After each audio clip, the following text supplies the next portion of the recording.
Assalamualaikum warahmatullahi wabarakatuh. Perkenalkan, nama saya Ananda Dwi Aditya. Nomor absen saya 5 dari kelas 9I SMP Negeri 5 Jombang. Ingin membuat video presentasi bab 4 tentang bersyukur dengan akikah, peduli sesama dengan berkurban.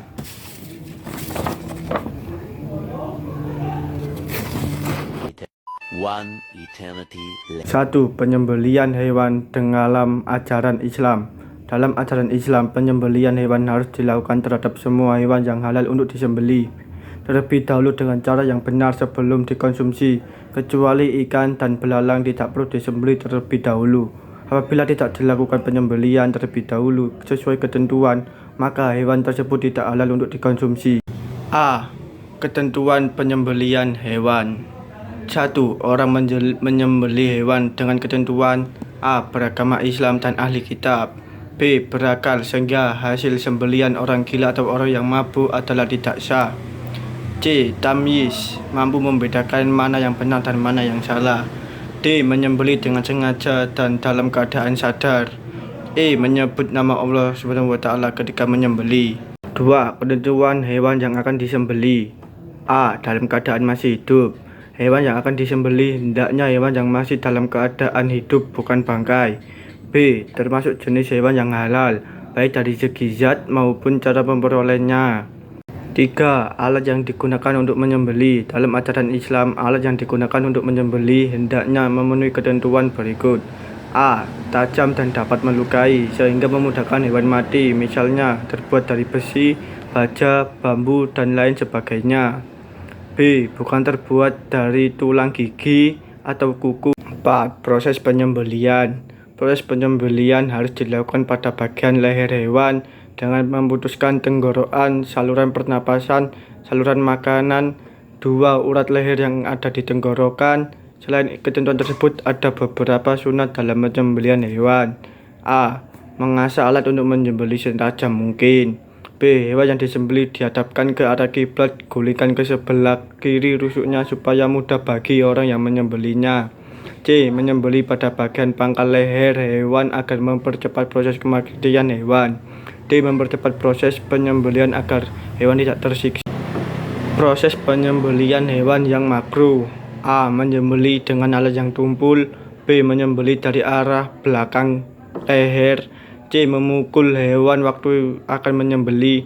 D. Memutuskan lehernya, menggulingkannya sebelum hewan itu benar-benar mati. B. Tata cara penyembelihan hewan. 1. Tata cara penyembelihan secara tradisional. A. Siapkan lubang penampungan darah. B. Hadapkan hewan yang akan disembelih ke arah kiblat, lambung sebelah kirinya di bagian bawah. C. Pegang kuat atau ikat kaki hewan yang akan disembelih. D. Letakkan leher hewan di atas penampungan darah yang sudah disiapkan. E.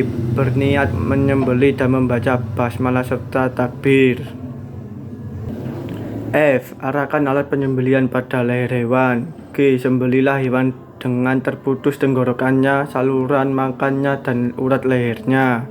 2. Tata cara penyembelihan secara mekanik. A. Pastikan bahwa mesin pemotong masih berfungsi dengan baik.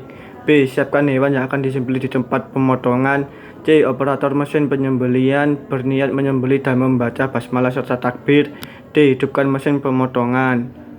C. Manfaat penyembelihan hewan. 1. Daging sembelihannya halal untuk dikonsumsi.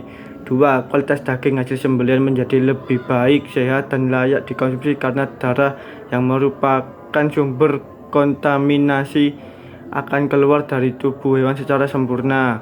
3. Warna daging hasil sembelihan memiliki penampilan yang cerah dan nilai gizinya yang baik.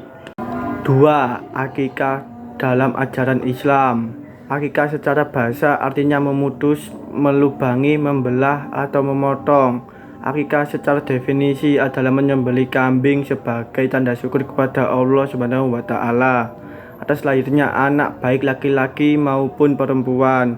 Akikah merupakan bentuk mendekatkan diri takarub seorang hamba kepada Allah SWT. A. Ketentuan akikah. 1. Hewan yang digunakan untuk akikah adalah kambing atau domba. 2. Orang yang diakikahi adalah anak yang baru lahir. 3. Orang yang melaksanakan akikah adalah orang tua dari anak tersebut. 4. Jumlah hewan untuk akikah adalah 2 ekor kambing atau domba untuk bayi laki-laki dan 1 ekor kambing atau domba untuk bayi perempuan. 5. Sebaiknya daging akikah diberikan dalam kondisi yang sudah dimasak terlebih dahulu. B. Hikmah pelaksanaan akikah. 1. Merupakan upaya mendekatkan diri kepada Allah Subhanahu wa Ta'ala. 2. Merupakan bentuk syukur atas lahirnya anak.